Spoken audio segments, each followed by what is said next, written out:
সুপ্রিয় বিশ্ববিদ্যালয়ে ভর্তি পরীক্ষার্থী, আশা করি সবাই ভালো আছো। আমি মোহাম্মদ নোমান কায়সার বিটিএস বিশ্ববিদ্যালয়ে ভর্তি কোচিংয়ের পক্ষ থেকে তোমাদের একটু দিক নির্দেশনামূলক ইনস্ট্রাকশন দিতে চাচ্ছি, যাতে কীভাবে প্রিপারেশন নিলে তোমাদের বিশ্ববিদ্যালয় ভর্তি পরীক্ষায় ফিনান্স বিভাগ থেকে তোমরা সর্বোচ্চ সংখ্যক নাম্বার নিয়ে তোমরা ভালো একটি র্যাঙ্কিং অবস্থান নিতে পারবা। বেসিক্যালি আমরা ইন্টার লেভেলে যে পড়াশোনা করে আসছি তার সাথে আসলে বিশ্ববিদ্যালয়ে ভর্তি পরীক্ষার প্রিপারেশনটা অনেকটুকু ভিন্ন বলতে গেলে।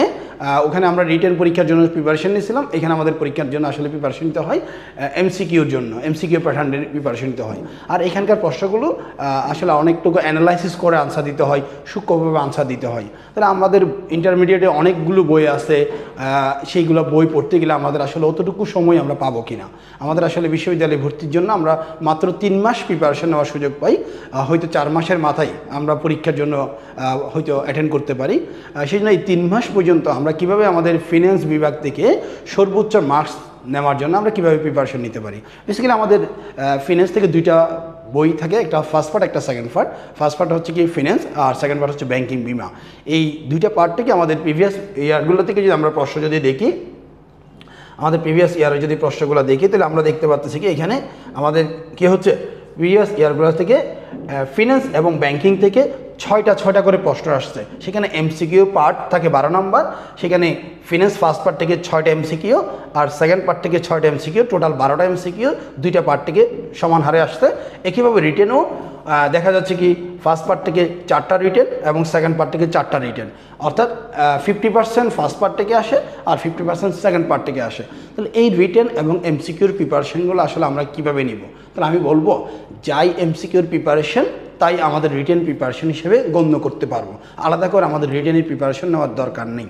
এখন আমরা তাহলে কোন বইগুলো পড়লে, কীভাবে পড়লে আমরা আমাদের সর্বোচ্চ মার্কটা আমরা উঠাতে পারবো? সেক্ষেত্রে আমাদের বিটিএস বিশ্ববিদ্যালয়ে ভর্তি কোচিং কর্তৃক যে লেকচার শিটটা প্রণয়ন করা হয়েছে, সেই লেকচার শিটে আসলে তোমাদের বাংলাদেশে যে ফিন্যান্সের উপরে প্রচলিত যে রাইটারের বইগুলো, সমস্ত বইগুলো অ্যানালাইসিস করে এবং আরও অনেক বই অ্যানালাইসিস করে এই লেকচার শিটটা প্রণয়ন করা হয়েছে। যে লেকচার শিটে তোমাদের প্রয়োজনীয় বিশ্ববিদ্যালয়ে ভর্তি কোচিংয়ের সমস্ত ইনফরমেশন, ফিন্যান্সের জন্য সমস্ত ইনফরমেশন এখানে দেওয়া আছে। এই বইটুকু পড়লে আশা করি তোমাদের প্রিপারেশন 100% ফুলফিল হবে। আদার বাজারে কোনো বই বা অন্য কোনো বই তোমাদের আসলে প্রয়োজন হবে বলে মনে হচ্ছে না আমার। এই বইটা পড়লে আশা করি ইনশাআল্লাহ 100% তোমরা এখান থেকে সাকসেসফুল হতে পারবা।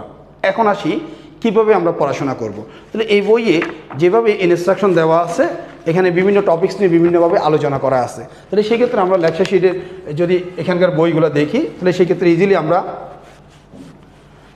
আমরা দেখি এখানে আমাদের লেকচার শিটটা প্রথমেই আমাদের প্রিভিয়াস ইয়ার কোয়েশ্চনগুলো দেওয়া আছে, রিটেন পার্টের প্রশ্নগুলো দেওয়া আছে এবং আমাদের বিভিন্ন টপিকস নিয়ে, অর্থাৎ লেকচার ওয়াইজ টপিকসগুলো নিয়ে আমাদের আলোচনা করা আছে।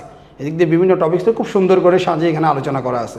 তাহলে আমরা মনে করো আমাদের প্রত্যেকটা লেকচার সম্পর্কে আলোচনা করা আছে। আমাদের প্রথম লেকচারটা বলা হয়েছে কি 2টা চ্যাপ্টার নিয়ে, একটা হচ্ছে কি অর্থায়নের সূচনা, একটা হচ্ছে আর্থিক বাজারের আইনগত দিকসমূহ। তাহলে এই টপিকসগুলো প্রিভিয়াস ইয়ার থেকে বিভিন্ন প্রশ্ন আসছে।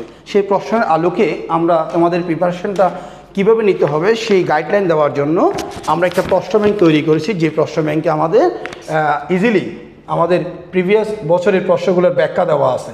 তাহলে সেই প্রশ্নগুলো যদি আমরা কী করি, গোছাই পড়ি, যেমন এখানে ঢাকা ইউনিভার্সিটির অর্থায়নের সূচনা থেকে কী কী প্রশ্ন আসছিল তার ব্যাখ্যা সহ এখানে দেওয়া আছে। তার মানে চ্যাপ্টার ওয়াইজ এখানে প্রশ্নগুলো দেওয়া আছে। তাহলে আমরাও যদি চ্যাপ্টার ওয়াইজ যদি পড়াশোনা করি, ওই চ্যাপ্টারটা পড়ার পরে ভালো করে চ্যাপ্টারের বিভিন্ন টপিকস ভালো করে আয়ত্ত করার পরে আমি এখন প্রিভিয়াস ইয়ার কোয়েশ্চনগুলো চ্যাপ্টার ওয়াইজ যে প্রশ্ন ব্যাংকের মাধ্যমে চ্যাপ্টার ওয়াইজ প্রশ্নগুলো আমি পড়লে আমি বুঝতে পারবো যে কি ইউনিভার্সিটি কোন প্যাটার্নে কীভাবে প্রশ্ন আসছে।